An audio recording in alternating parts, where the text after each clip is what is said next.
પરિવારના દીકરા હતા, બેરિસ્ટર હતા, સૂટ બોટમાં ફરનારા માણસ હતા, આખી જિંદગી કાંઈ ન કરે તો પણ એ ચાલી શકે એવો એક પરિવાર હતો અને આખરે આ દેશ માટે એ પોતળી પહેરીને સમગ્ર દેશની અંદર દેશને આઝાદ બનાવવા માટેનું કામ એ મહાત્મા ગાંધીએ કર્યું છે અને એના પ્રેરણાતા કોંગ્રેસ પક્ષના એ મહાત્મા ગાંધી રહ્યા છે. એના વિચારો સાથે આજે સમગ્ર દેશની અંદર આપણે સૌ એ વિચારોથી ચાલી રહ્યા છીએ. એવા જ સરદાર વલ્લભભાઈ પટેલની અહીંયા વાત કરવામાં આવી કે આપણને સૌને બધાને એક કરવા માટે, બધા પ્રાંતોને એક કરવા માટે, દેશને એક કરવા માટે, દેશને બોલવા માટે હિંમત આપવાનું કામ સરદાર વલ્લભભાઈ પટેલે કર્યું છે. એવા જ આપણા બાબા સાહેબ આંબેડકર, જેણે આ દેશને બંધારણ આપ્યું અને બંધારણના ભાગરૂપે આજે આપણે બધા જ જીવી રહ્યા છીએ, બોલતા થયા છીએ, આપણા હક અને અધિકારો માટે લડતા થયા છીએ. એ બંધારણના કારણે આજે આપણે સમગ્ર દેશની અંદર અને કોંગ્રેસની વિચારધારા સાથે સમગ્ર દેશ ચાલી રહ્યો છે.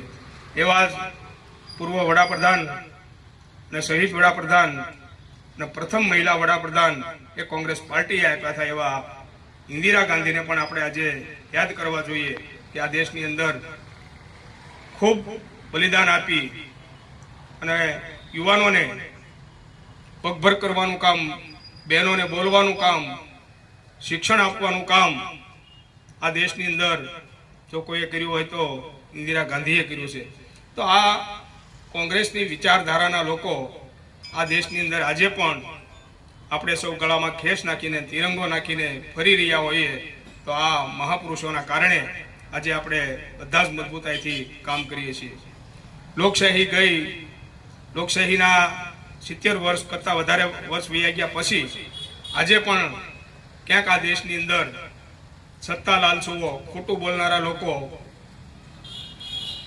આ દેશની અંદર શાસન કરતા એવા છે. ત્યારે એવા શાસન કરનારાઓને આ દેશમાંથી આપણે હાંકી કાઢવાનું કામ એ માત્ર કોંગ્રેસનો કાર્યકર, કોંગ્રેસના આગેવાનો અને ગાંધી વિચારના લોકો જ કરી શકે.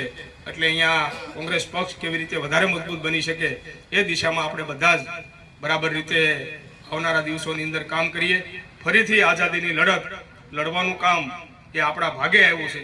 આજે બધા જ આપણે જાણીએ છીએ કે આ દેશની અંદર આવી સ્થિતિ નિર્માણ થઈ છે. સતત ખોટું બોલનારા શાસનમાં આવ્યા છે, લોકોને લૂંટનારા શાસનમાં આવ્યા છે. આજે આ દેશની અંદર બેફામ રીતે ભ્રષ્ટાચારો થાય, બેન દીકરીઓ સલામત નહીં.